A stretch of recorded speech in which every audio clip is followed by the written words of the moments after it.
Well, hey, good morning, everybody, and welcome to another episode of The Unlock Show. I'm your host, Tracy Wilson, and it's an absolute pleasure to be here with you guys this morning. You've probably read the caption of this morning's show, all about webinars. And if you're somebody who's been thinking about doing a webinar, looked at what it takes to put one of these together and thought, gosh, I'm just going to give this a go. I'm going to start putting my own webinar together. Or maybe you've got one and maybe it's stopped working. So what I want to tell you today is that you're in real luck today, because I've got somebody amazing to bring to the show who is going to share with you his experience on webinars. Tom Poland is a multiple best-selling author specializing in the generation of high quality leads, and in particular utilizing webinars to do so.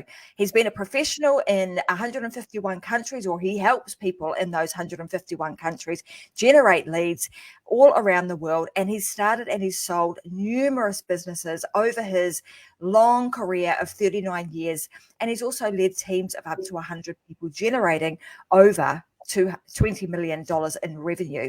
So if that doesn't kind of get you guys thinking about, gosh, I should sit up, listen, and take note to what Tom has to say today, I don't know what is going to. And if you've also been sort of sitting back thinking, or don't know about webinars, I'm not sure where you've been either. Maybe you've been kind of hiding under a rock or in the forest where Tom is. He currently lives on the Sunshine Coast. And the reason I said he's in a forest is because I want you guys to know that from time to time, hopefully we won't have any issues with audio or with internet connection, because he does live somewhere that doesn't get fantastic internet connection. So we're going to have our fingers crossed.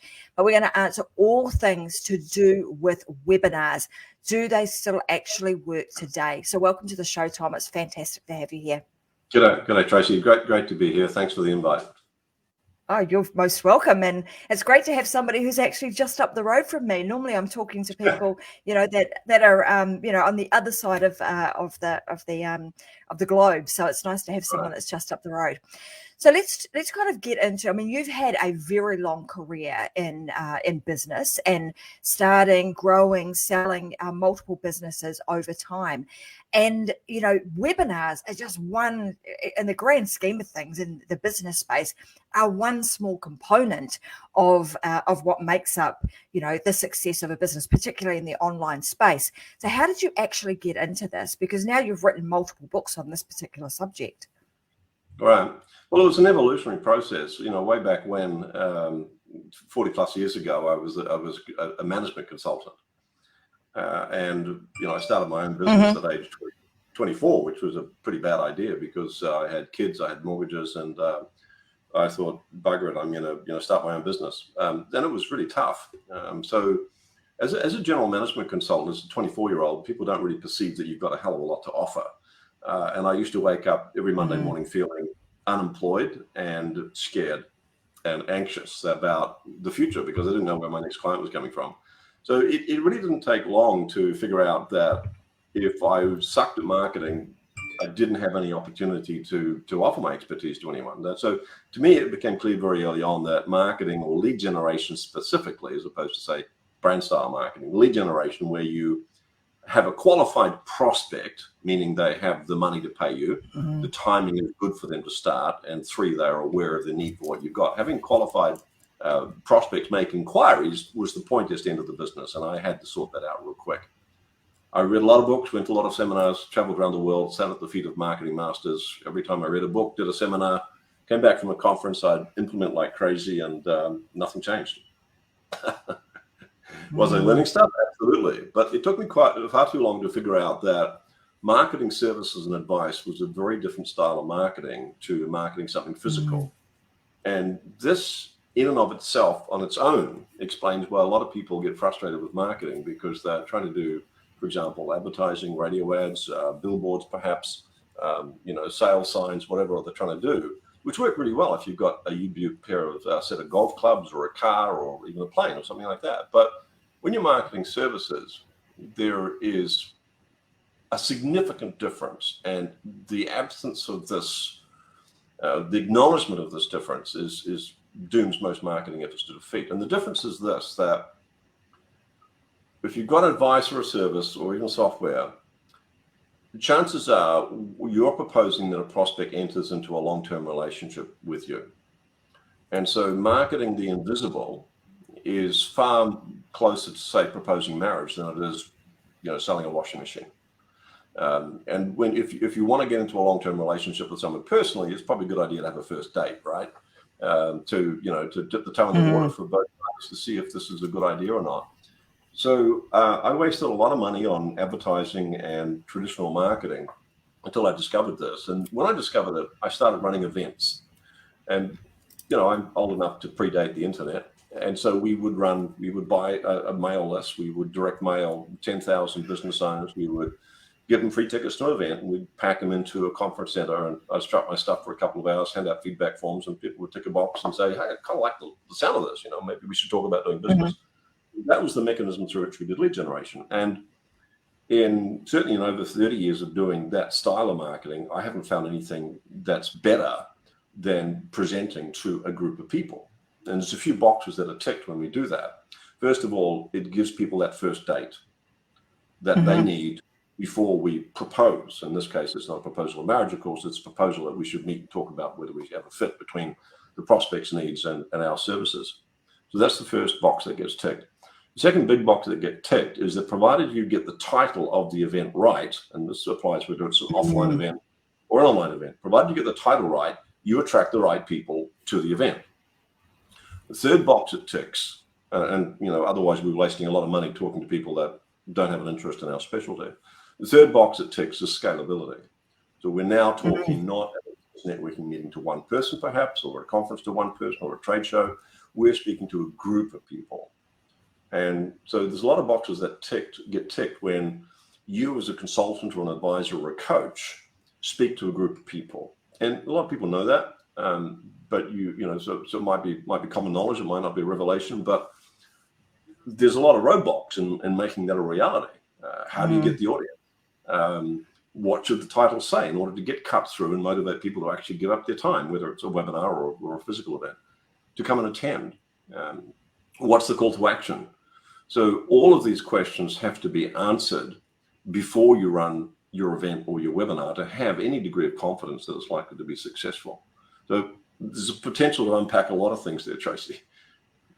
Absolutely. And it's interesting because, somebody who, like you, who've been, in business for quite some time, and you were doing that one-to-many type scenario with speaking to people, in person from a stage, doing a conference, and then transitioning that over time into the online space, and realizing that that is the fastest way to be able to get to create an audience of people that may potentially be interested in what you've got to talk about, and then find a few of those people within that audience who actually are interested in taking that next step. So when you're talking about specifically webinars together, because you've been doing this for quite some time, what are some of the changes that you've seen, say, in the last 3 years, from an online perspective? Has there been a significant change in the way in which webinars are being done these days compared to, say, 2 or 3 years ago? It's a really great question, and a lot of people will give you a lot of different answers about that. Any answer, in order to be valid, any answer has to be based on the measurement of significant number of statistics. So I have a business manager who measures every number that's possible to measure. He's a data scientist in Florida, and Mike is a genius at maths. So we track, every partner who promotes one of our webinars. We know how many visits they had to the registration page, how many opt-in registrations, how many attendees, how many people reached out to book time to talk about becoming a client, and so on. So we track those numbers ever since 2008, since we started. And there have not been any significant changes over the last 3 years. Ever since I started doing webinars, well, let's say from perhaps 2010 onwards, I've heard people say the numbers are falling.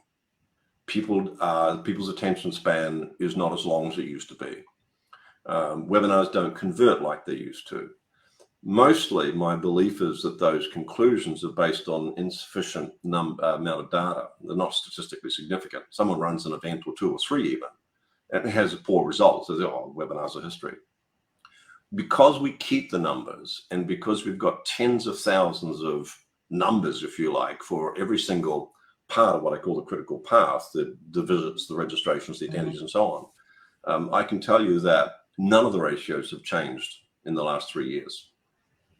And that's really interesting, to know and have that backed by some significant data, and the fact that you've been keeping this information for such a long time, because that is, like you, also, I've been hearing webinars don't work. People don't have that amount of time these days, and you've got other things competing with people's attention, in sort of the likes of TikTok, where they're very short bursts of information. But also on the flip side of that is, if somebody really wants to know, and I think this, and we'll get back to this, because I think this comes back to understanding your audience and the title, which we'll delve into. But, those that want to know the subject matter that you're about to speak about on a webinar, they will be prepared to invest their time. So when you look at it from that perspective, the prospect is much more, is a better quality, right? It's quality over quantity. Yeah, you hit the nail on the head, Tracy. It's most people, when they experience a failure, want to blame something external. The marketplace has changed. The government stuffed it up. Consumers are all screwed up. TikTok's destroying the market, or whatever. But almost inevitably, it's operator error. Almost inevitably, the person has not crafted a title which genuinely gets cut through or motivates people to want to know more, or the presentation lacks punch, or it lacks engagement, or it lacks value. So marketing is at its highest level is very simple. You intersect a prospect with an offer that they find appealing. Now, when you unpack that, sure, there's a fair bit to it. But it doesn't really matter whether it's a webinar or a physical event. As you've said, if people have a passionate interest in the subject, they will attend. And I remember a dear marketing colleague of mine, just after email started, we had CC mail and stuff that probably many people are too young to remember. But Alan was a hardcore old school direct mail advertising marketer. And he was in his office one day, having chewing the fat as you do, and talking about marketing. And he said to me, "I've got to show you this. I've got to show you this. Look at this email that's come in. These people seriously expect me to read an email of 2 pages and to get back to them. I'm not going to do it. If it was a physical letter on my desktop, then I would read it." Now, Alan was an Irishman and had a particular passion for all things Irish, including whiskey and Guinness. I said, "Alan, let me ask you a question. If an email came in and it was 10 pages long and it talked about a free Guinness tasting, would you read it?" He said, "I'd devour every single word." So the medium is important, but it's certainly not as important as the message. The message always trumps the medium in any market. There's the 3 M's. So we need to craft, before we even start talking about the size of the audience, we need to talk about getting the right audience. And that means we need to craft a message which does 2 things. First of all, it has to get through the reticular activating system. Now, this is a part in the brain which is designed to filter out irrelevancy and filter in relevancy. If the title of the webinar or any event sounds like it's something I've been there and I've done that, it's not going to get through the RAS, the reticular activating system. But assuming the title sounds like it might be different, and I'm not sure exactly what this is, and it does hold the potential for promise, then it gets through the reticular activating system and it hits the amygdala. And the amygdala's job is to figure out whether it's time to fight or flight or figure. And the figure out is, should I be interested in this or not? It's not just fight or flight, but it is an instant reaction. So when someone receives an email and said, "Hey, there's an event on webinar or otherwise, and this is the title." If the title doesn't get through the reticular activating system and it doesn't motivate the amygdala, it's not going to work. So you can have a benefit-rich title about business growth and leadership, and everyone's going, the RAS is going, blah, blah, blah. Heard it all before. Doesn't even get through. Delete, next email. Delete, next email. Oh, there's an interesting one. And the moment their eyes open and they start reading, we've got through the RAS and we've hit the amygdala, and the amygdala is going, this could be important to us. So there's a whole science behind doing that. And essentially what we need is a title that, yes, it needs to be benefit rich. It can't be centric around my product, my service, or me. It can't be I'm passionate about. It can't be I have a vision for. It can't be I care about, because that's all my stuff. It has to be benefit rich from the perspective of the prospect. And secondly, it must sound different to whatever your competitors are saying. We've got to craft a message which uses words that are different. Otherwise, it's not going to get through the RAS. And thirdly, it should contain specifics, because specifics, not only when it's done right, increase desirability, they increase believability. So if I talk about running webinars to get new clients, it's benefit rich. It's not particularly differentiated, and it doesn't contain any specifics. But if I talk about, come along and see how our clients in 151 cities around the world are generating a weekly flow of quality new client inquiries in less than 1 hour a month using webinars, it's got specifics and it's differentiated and it's benefit rich. So it gets the cut through and it gets the motivation we need. Is there, because obviously the title in this piece is critical to its success, because that's what you're going to be using to go out and try and attract this audience. Is there a particular framework that you like to use, so that, or a templated framework? Is that something that you would like to share with the audience? Because I think this is where a lot of people get stuck, right? Is they go, oh, well, okay, I've got to try and come up with something that's, a little bit snazzy, that meets all of these, that's specific, that's intriguing, et cetera, et cetera. But how do I craft that so that it's not, an arm's length long? Absolutely, exactly. So there's three things, and I've mentioned them, but just to go 1, 2, 3, so to be clearer. First of all, it needs to be benefit rich, and again, it needs to be benefit rich in the ears, if you like, or the eyes of the recipient. Secondly, it has to be phrased in such a way that's different to what the person has been hearing routinely, regularly, which means it's got to sound different to what your competitors are saying. And thirdly, it should contain specifics. And I'll give you before and after example, a couple of those just based on memory. So as a client, Maxtel Software provides point of sale software for fast food outlets, or quick service restaurants, as the industry calls themselves. So McDonald's, Burger King, and so on. So Max's events, prior to applying that formula of benefit rich, differentiated, and containing specific, would say, come along to an event and we'll demonstrate our point of sale software for quick service restaurants. Didn't get a hell of a lot of interest. So we applied the formula and said, it's a demonstration, because people like demonstrations. They don't particularly like training as much as they like sitting back and watching someone demonstrate something. So a demonstration. So come along and see how our clients are adding 50% to their sales and profitability in less than 90 days. P.S. This is a guaranteed result. So adding now, actually, I think we made it 25%, because even though Max could promise 50%, people would not find it believable. And that comes back to the specifics. They need to be modest enough, enough to be attractive, but not so much that they're unbelievable. So it was 25% within 90 days guaranteed. So we've got in that title, by the way, demonstration of how our clients are adding 25% to their profits and sales within 90 days of guaranteed service. There's no mention of software. It could have been advertising. It could have been more car parks in the McDonald's car park. It could have been, the upsell question. It could have been signage. It could have been staff training.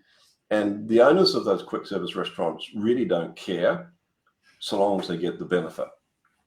So that's part of the intrigue, right? It's part of the intrigue. Is like, well, I wonder what that is. How are they doing that? What is this thing that they are doing? And we can be a bit too cute with that, but you've hit another nail on the head, in that if we can invoke curiosity, that really can be very helpful. If it sounds too much like, I had someone approach me and say, look, I'm an international human resource recruiter. We've got an opportunity that we think would be perfect for you. Multi-level marketing, right? So am I curious? Not anymore, because it just sounds like I've heard that before. And that's not a knock with MLM. It's dressed up to be something it's really not. So that's a B2B example, but this works equally well in the consumer market. So Karen, another client, this one in Canada, Karen suffered terribly from anxiety, and she figured out how to get relief from it. So her life was so transformed by that she decided she was going to help other people suffering from anxiety. So as long as she was running events that talked about relief from anxiety, it wasn't getting cut through because it didn't contain the differentiation and the specifics. So what we did is we came up with a proprietary term for her, and we registered as a trademark. And top of my head, I can't remember. I'm sorry, but the registered trademark. We have Leadsology registered trademark. As soon as you register a name, it doesn't really matter if it's Acme Marketing or Tom Weight Loss or whatever it is. But as long as it's got the registered trademark, people will quite rightly perceive what you have as differentiated. And suddenly you become the only name again. If someone wants Leadsology, we're really the only one in the world that has Leadsology. So whilst it helps to remove the untrue perception that we're the same as others. So let's get back to Karen. So how to swiftly progress from stressing to progressing in less than 30 days. So it was a simple 3-step model to shift from stressing to progressing, because people who have anxiety don't make progress. They feel crippled and they don't want to get out of bed. They don't want to check emails. They don't want to answer the phone. They just feel like they're on a raw edge of nervousness and fear and breakdown. So because they feel like they're paralyzed, this got cut through, shifting from stressing to progressing. And so there's a couple of examples of how we've taken a title which was probably benefit rich but lacked differentiation or specifics, and we've embedded those characteristics. Suddenly we're getting through the reticular activating system. We're motivating the amygdala to find out more.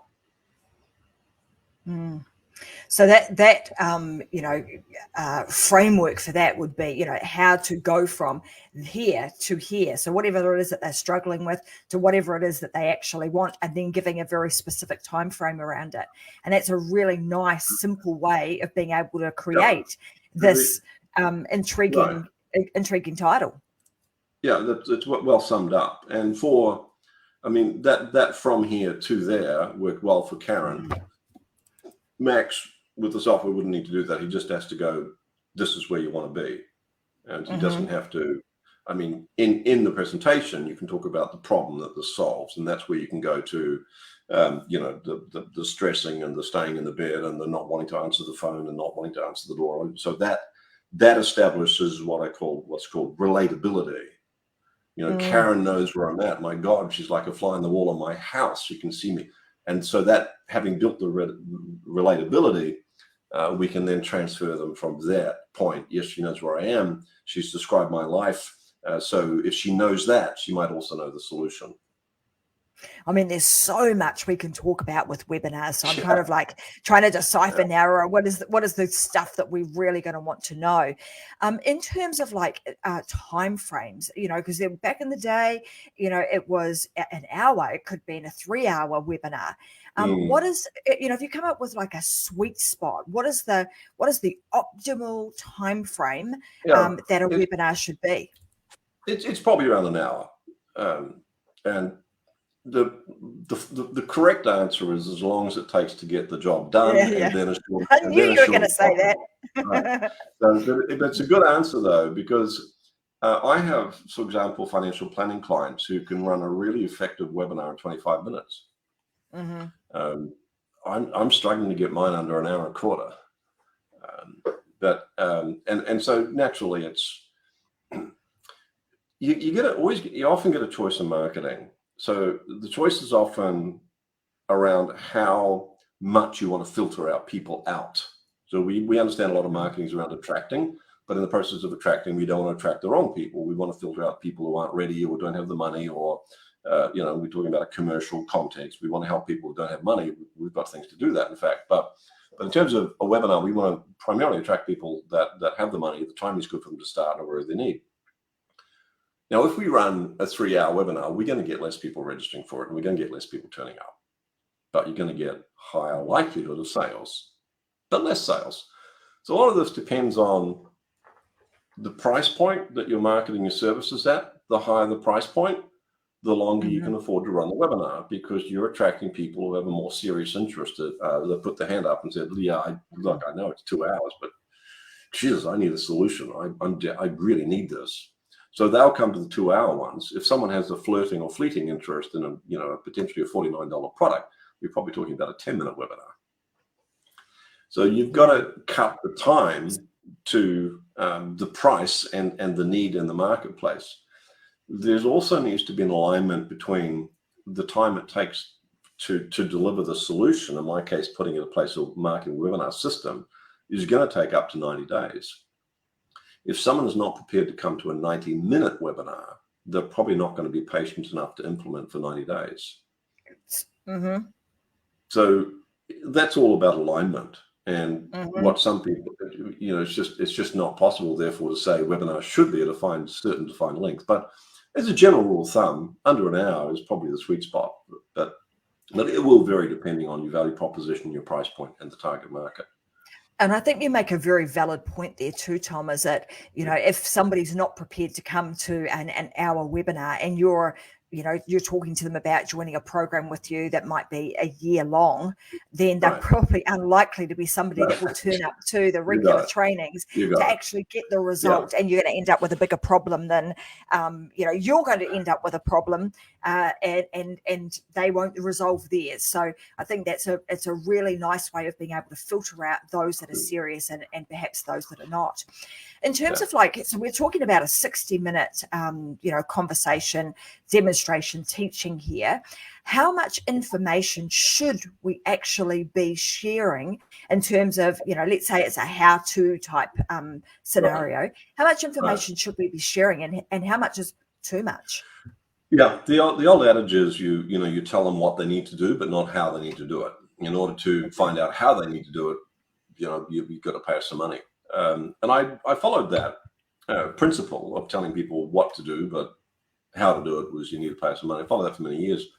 But I ceased to believe in the validity of that, certainly in the context of my services. You have 3 segments turning up to webinars. There's the people who, the wanderers, they're just wandering around, no serious intention to buy. There are the explorers who have a serious intention to buy, but want 5 exposures to your brand before they buy.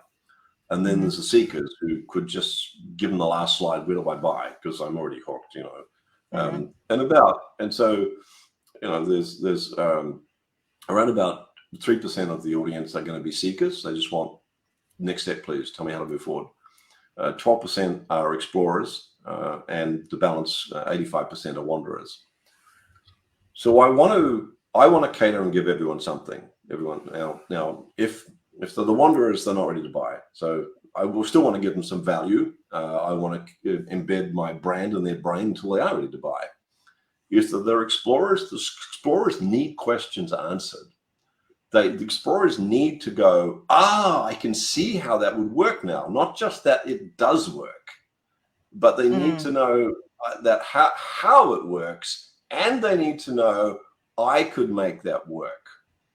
So if you're going to convince the explorers that it's a good idea to move forward, you have to not just demonstrate that this thing works really well, you have to demonstrate how it works at a rational and logical level, and you have to demonstrate that they could make it work.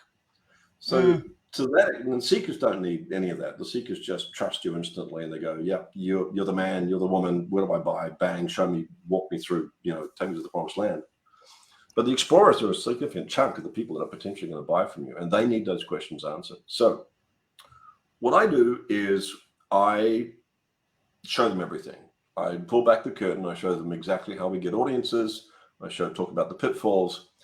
But before I seed this throughout the presentation, I make a deal with the audience, essentially. I said, look, you've probably been to presentations where you walked away frustrated because you just don't feel like it was fully explained. I don't want to do that. But can we agree, please, that in exactly the same way that you have a specialty and people can understand what you do and how you do it, but still not execute it well, and so they need to hire you for that, it's the same. I'm going to show you everything you need to do. I'm going to show you how we work with our clients. I'll tell you about the pitfalls. But please understand, in order to make this work, you're going to have to pay some money. Now, if you're not ready to do that, you're still going to get a lot of value, and we'll help you as much as we can, whether you can afford us or not. But just bear that in mind. And when we go through before the call to action, I have one slide that says, here's why you should not do this yourself. And I unpack that a little bit more, how it took me as a full-time professional marketer 11 years to dial in the marketing. And I had a background in running events. I'd run over 500 of marketing events. So if it took me 11 years as a full-time marketer to figure that out, I can help you bypass that 11 years. We can shrink it down to 90 days. So we're talking a little bit about that. So that's the caveat that I offer. If you're presenting to an audience, you can say to them, I'm going to share everything with you. I'm not going to hold anything back, because I want you walking away feeling good about our brand, feeling good that you've invested your time to come here. But please understand, it's a little bit like if I was on stage here and I had a combination safe and you could see me open the safe, click, click, click, click, click, and boom, and there's all this gold inside. You go, that's so easy. It is if you have the combination. But if you don't have the combination, it's pretty hard to get in. Absolutely. And I love that, being able to come out and just share everything you possibly can, and that the intention is that audience goes away, doesn't matter at what level they're at, whether they're a wanderer or they're ready to buy, they're a seeker, right. They're actually going to get a whole lot of value through investing their time with you. It's a win-win, win-win situation.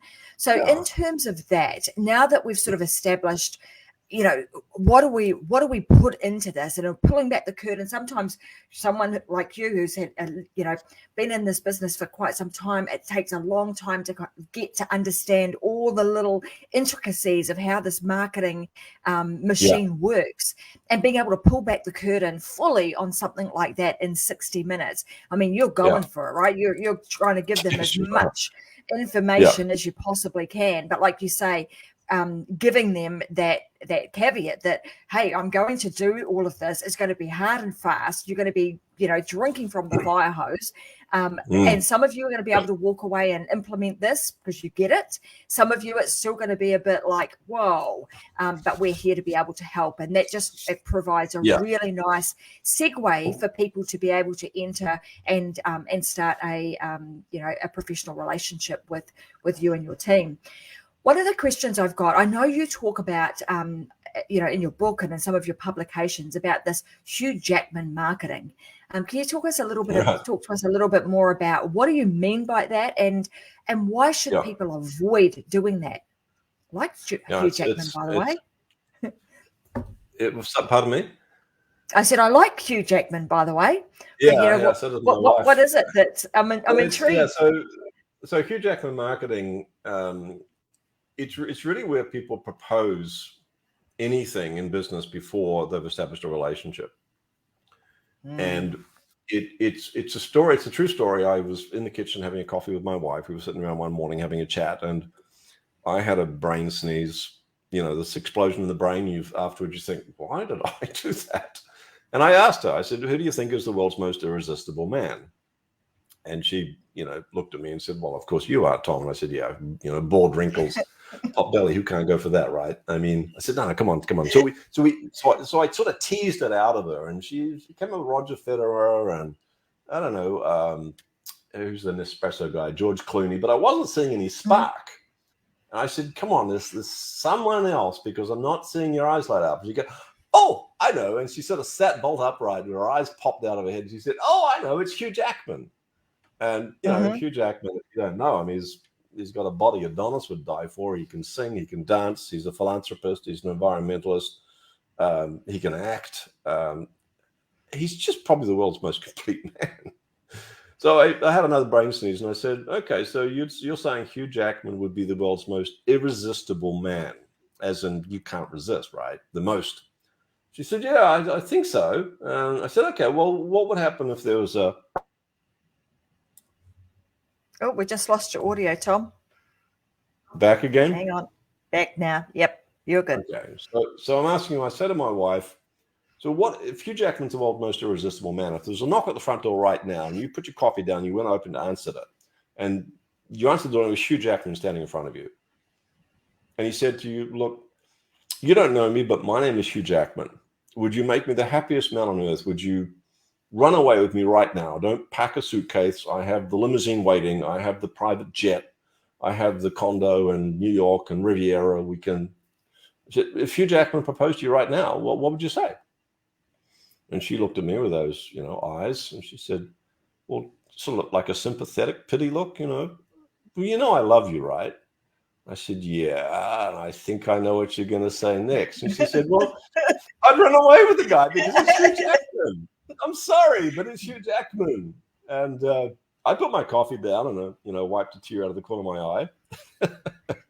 And I said, you don't need to apologize. She said, I just told you I'd run away with another man. I said, yeah, but it's Hugh freaking Jackman. I mean, if there was a knock at the front door and me, Tom, I swung the door open, it was Hugh Jackman, he proposed to me, I would run away, and I'm not even gay. It's Hugh Jackman. And funny little story, true story, but it really sums up what a lot of people do when they go to a business networking meeting and hand out a business card and say, would you like to talk about SEO services? Do you need a new website? I'm a management consultant. With the context or the subtext being, should we talk about doing business together?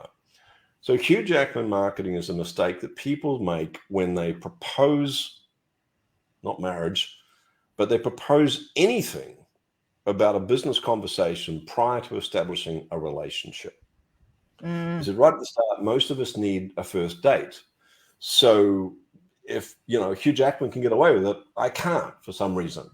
If I knocked on the neighbor's door and proposed marriage, I don't think I'd get very far. So the webinar is the perfect first date because it's not too much skin in the game, but it's not too little. It's more than a speed date, metaphorically speaking, where you get to sit in front of him for 6 minutes. It's an hour we're going to spend together. So it's asking people to put enough skin in the game. And that concept of skin in the game is really, really important to marketing. As I said before, if it was like a 10-minute webinar, it's not enough skin in the game to register someone that could be seriously interested in a multi-$1,000 product. If it's come away to a 1-month retreat with me and pay $10,000, well, that's too much skin in the game. So we have to figure out the right skin in the game for the person, whether they're a wanderer, an explorer, or a seeker. And the 1-hour webinar is pretty much about the right skin in the game. They don't have to drive anywhere. They don't have to fly anywhere. They don't have to go security. They don't have to wear a mask. They can just sit at home in front of the laptop and they can be there on their first date with me. So now that that's a great analogy in that sense, and being able to create and build a relationship with someone over a relatively short period of time, but it's intimate enough that people are going to want to at least know more and continue the relationship. So now that we've talked about and we've established that, hey, webinars are here, they're not going away, they're actually as strong as they've ever been. Have there been any changes in the way in which you market or you advertise and find your wanderer, your explorer, your seeker to get them to be interested in registering to come to your webinar? Right.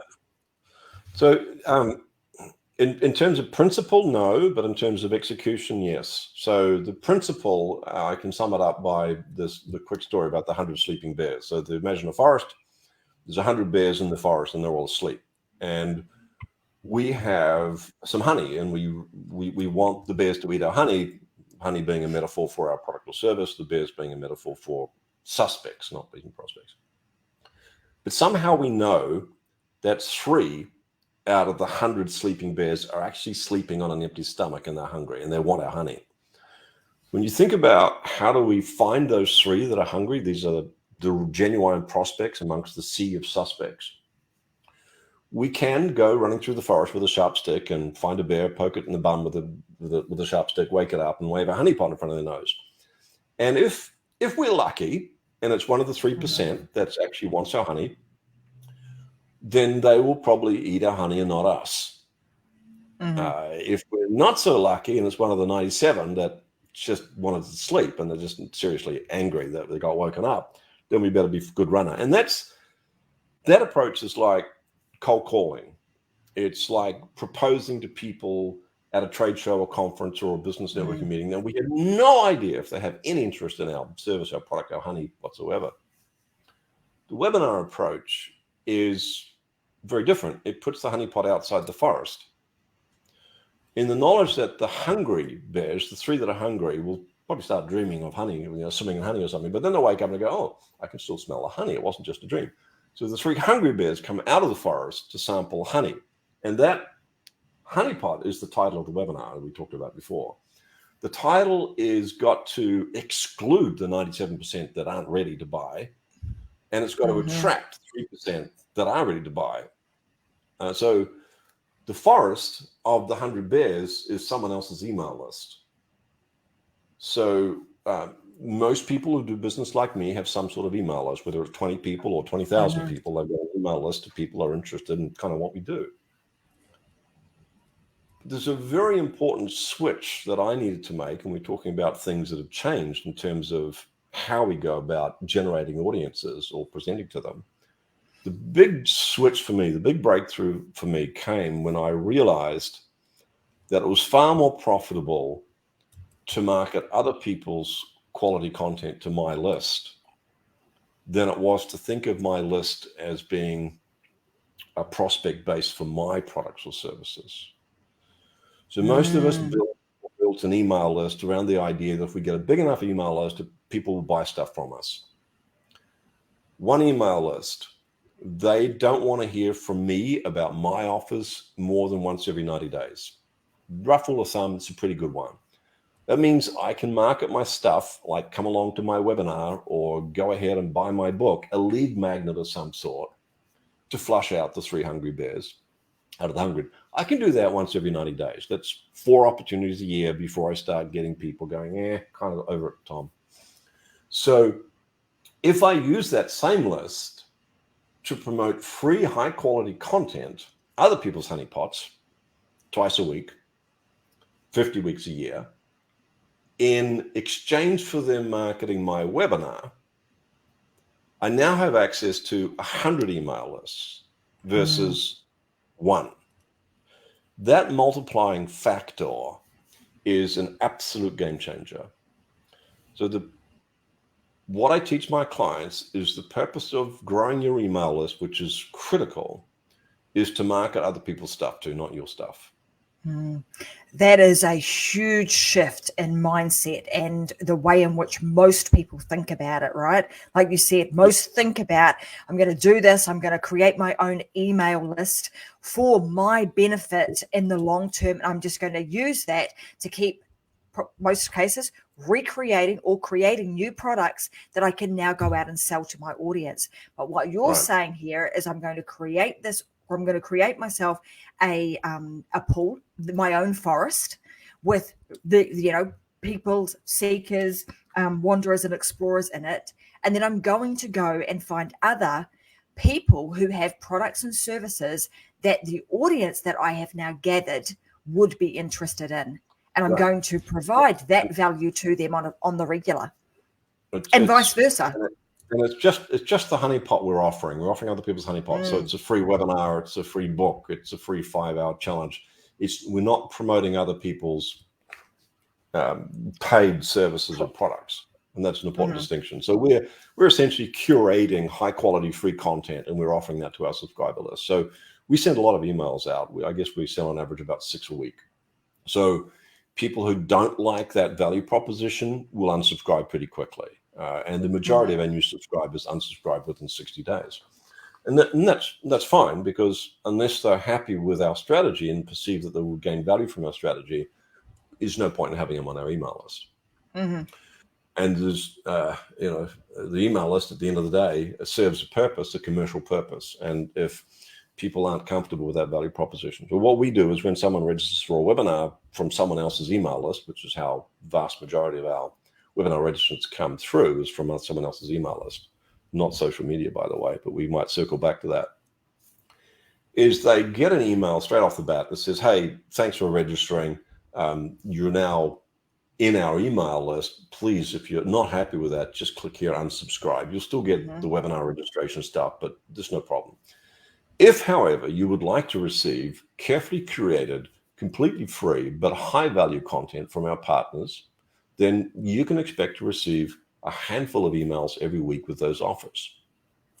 These are not affiliate-based offers. These are just people we think has some cool stuff that might help you. Maybe stay subscribed, see what you think. So we're very transparent about what's going to happen and when it's going to happen and how it's going to happen. And we're really comfortable if people aren't happy with that, they can just unsubscribe. It's all top of the fold, very easy to do. And I think that's important too, Tom, is that you're being very upfront, honest, and you are, being transparent with the intentions here right from the get-go, and allowing people to opt out if that's like, I'm not sure how I ended up in here, or, I came here, but that wasn't what I was expecting. The transparency is really important up front. And for example, we promote our webinars as demonstrations, not as free training sessions. So people know they're coming along to a demonstration of how I work with my clients in 151 cities around the world to, benefit. And I think, when people subscribe to an email list, transparency. Everything we do, we want it to be transparent. We're happy to share numbers with everyone, the good, the bad, the ugly. Because you have to, it's a reasonable question for a prospect to ask, if there was any form of bait and switch, if there was anything that was less than honest and open, before I pay you some money, is it likely to change after that transaction has been completed? It's like all the people that thought that Donald Trump would suddenly start behaving presidentially once he became president. Love him or hate him, and he tends to divide opinion, and I'm going to share my opinion because it's not relevant to the context. But he wasn't going to change. And if there's a lack of transparency, it's unlikely that's going to get any better after the money's changed hands. So I think it's really important to have a level of transparency, not just for, reasons of karma, if you like, but for commercial reasons as well. You just want to build a brand that people can trust. Absolutely important. Now, you touched on this, and I think you were going to go there, is, why have you chosen to go down this path and not use traditional social media? Like, a lot of people would say, create a Facebook ad, or, jump on TikTok and start doing something on there to attract your audience. I mean, why are those places not places that you would recommend your clients go to at this point? So I ran Facebook ads for many years. So we had always a parallel country with always split testing, 2 ads. You kill off the one that wasn't performing as well, replace it with another one. 2 landing pages, 2 offers, 2 tripwires, series of tripwires or autoresponders, 2 lots of downsells, upsells, side sells, et cetera, et cetera. So, a team of people working on those. And at the start, which was probably around 2009, we could get a webinar registrant for $1. That was what it cost us to get a webinar registrant. But less than 10% of them would turn up, versus 40% back then that would turn up if they came from someone else's email list. That cost went from $1 to $12. So I got out at $12 because it was no longer profitable. The problem with Facebook, and we talked about this before, is there's a couple of problems. In order to validate the quality of the forest with the sleeping bears, we have to know why why the bears are in the forest. So to make that less opaque, why have people gone to Facebook? Why have they gone to LinkedIn? Why have they subscribed to an email list? Now, the reason why they're there is fundamentally impacts on their likelihood to buy your product or service. That people don't go to Facebook with the intention of registering for a webinar, or with an intention for learning more about what you or I do, unless it's some social service we're offering. They're there to showcase themselves, perhaps, to find out what their grandkids have got up to on the weekend. Oh, yes, your audio's gone, Tom. Some got muted again for some reason. Versus the reason why someone joins an email list. Let's say one of our partners has sales training. So someone joining their email list to find out more about sales is a reason why they are likely to buy from us, much closer to than someone who went to Facebook to catch up on the grandkids and kids' birthdays. So the reason people are there is really important. And also, there's this concept called, I call it the wheelhouse. This forest of 100 bears, be it that in Facebook or on LinkedIn or someone else's email list, the reason they're there has to be aligned to something that's similar to what I've offered. So let's say even an email list. Let's say someone's got, let's say Karen, who's in Canada, I mentioned her before, has got, let's say she has a list of 10,000 people who are interested in personal development. More specifically, they are interested in relief from anxiety. 10,000 size email list. The offer is around personal development. So she could email her list with 2 emails promoting my webinar, and we'd probably get 0 response. So it's not even just having an email list. That email list has to have been procured. It has to be grown with people who have an interest in the subject matter that's close to what I want them to have an interest in. Mm-hmm. So social media is problematic because, and we do social media. I pulled out of Facebook because I consider they're an organization that don't reflect our value set. We want to put people before profits, understanding the profit will follow. People want to stay on Facebook, God bless them, fully respectful of their right to do that. So it's not a judgment on anyone else. It's just our personal business decision. So other than Facebook, we're on social media. We've done TikTok campaigns. We tweet, we post on LinkedIn, not that LinkedIn's specifically social media. So we do that with the purpose, A, of helping people to understand that we're up to the play. We're not just some fuddy-duddy dinosaur organization that doesn't understand social media. And B, because it's not bad to keep my brand in people's brain until they are ready to buy. But the buying mechanism is the webinar, or it's someone reading one of my books and then making an inquiry. Social media is too much like 2-minute speed dating. People just aren't putting enough skin in the game to suggest that they have a serious interest. Facebook ads is even worse. Facebook ads, because you pay for them. And what Zuckerberg and Meta have done so cleverly is they've got you in an auction, a bidding war against your competitors. So you are bidding against your competitors. It's like having 2 gladiators in the ring, and let's see which one is most prepared to bleed the most. And our colleagues that are spending $60,000 and $70,000 a month on Facebook ads still are slowly painting themselves into a corner because they've got dependent on extremely poor quality leads from Facebook, and they're paying now exorbitant amounts of money for those poor quality leads, but they don't have another marketing system, so they feel trapped. Facebook ads for the marketing of coaching, consulting style services is just pretty much the worst thing you could do. And this really does lend itself, right? I mean, you're talking about the likes of Facebook, and as you know, for those that are have become very heavily reliant on utilizing a platform such as Facebook to try and generate, as you say, poor quality leads, is that they're at the whim and the mercy of Facebook. You know, they change their algorithm, they change the rules, or they put you in Facebook jail, and you know, there's not a lot you can do about it. And you touched on this, and I think you called it the big switch, and that's a terminology that I use too, in terms of switching people and taking them and getting them onto a database or onto an email list that you actually own and you have the control over, and you're no longer at the mercy of, you know, another organization that dictates to you who you can reach, when you can reach them, and how much it's going to cost you to do so. So I think that's 100%. A really important point. And so another analogy we can give folks around Facebook ads is, you know, any gold rush, but let's take 1849 in California. We know that the people who lost the money were the people digging for gold. We know that the people who made the money were selling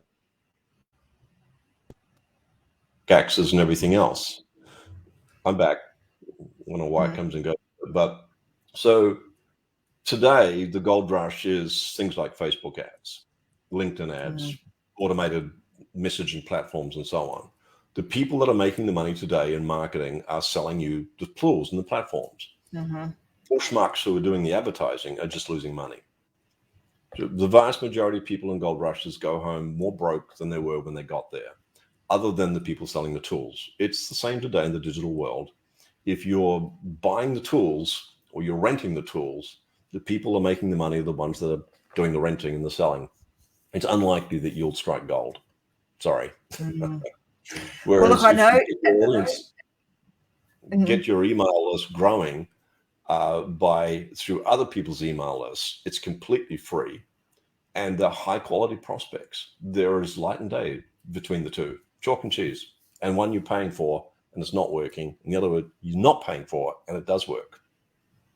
So I think what we've established today is, and we mentioned this a little bit earlier, that, you know, webinars, they're still around, they're still going strong, and they're still a very successful marketing strategy to use. So that's number one.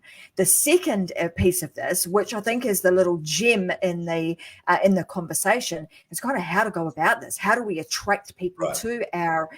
How do we attract people to our offer? Which is come and allow me to share my expertise with you through a demonstration or through some form of training, through a webinar, but actually using other people's lists in terms of being able to offer that service to an audience that really is up the food chain. So, and when I talk about the food chain, I'm talking about, you know, wanderers at the bottom, the next one being explorers, the next being seekers. Right. I mean, you're essentially being able to cut out a lot of the wanderers by going directly to an audience that's already been curated by somebody else and being able to offer to add additional value to to their audiences. So I think this is a brilliant way to be able to meld those two things together. And it's interesting because if you think back, these strategies have been around for a very, very, very long time. And often we forget, right? We forget that, gosh, the old things that have been around a long time don't always go out of fashion. They are tried and true, and they're there, you know, they're there for the long haul. Whereas something new and fancy and shiny, you know, we can go there for a short period of time, but it tends to lose its shine after a while. To reinforce the point you've just made, which is on the money again. You think about the oldest, most effective marketing method in the world. It was speaking to groups of people. And if anyone has any doubt about that, you should just ask yourself how many clients Christ, Buddha, and Muhammad have. Because it's billions. And all those three dudes did was speak to groups of people. None of them wrote anything that we're aware of. And mostly there were small groups of people. So what webinars give us is the facility to speak to large groups of people in diverse locations around the world. We run our webinar day, we would typically have people from a dozen, 2 dozen, sometimes 3 dozen different countries. And I find that really cool. Absolutely. I mean, this sort of format too, you know, you and I speaking and talking about this sort of stuff. I mean, it's in the similar vein, right? It is being able to speak, share our expertise, and have this information go out to groups, a large group of people, an infinite group of people, you know, over a long period of time, because the way in which it's been. But it's the same thing. It's essentially sharing and speaking your knowledge and allowing other people to have access to that. So I think, you know, this whole concept around webinars, I think if you're sitting on the fence, or you've been like kind of thinking, gosh, I want to do it, I'm not really sure how, I want to give you a couple of things, because I know Tom has got he's written a couple of books on this. We want to let you know where they can go to get a copy of the book. So where's the best place for our listeners to go, Tom, to get their hands on the couple of books that you've written? Well, of course, they can go to Amazon. There's a Kindle version there. There's an Audible version. There's the paperback version. If you are comfortable with the PDF, you can go to gettomsfreebook.com and you can get a PDF copy there, gettomsfreebook.com. So it just depends which format you want. We keep the price $12 for a 12.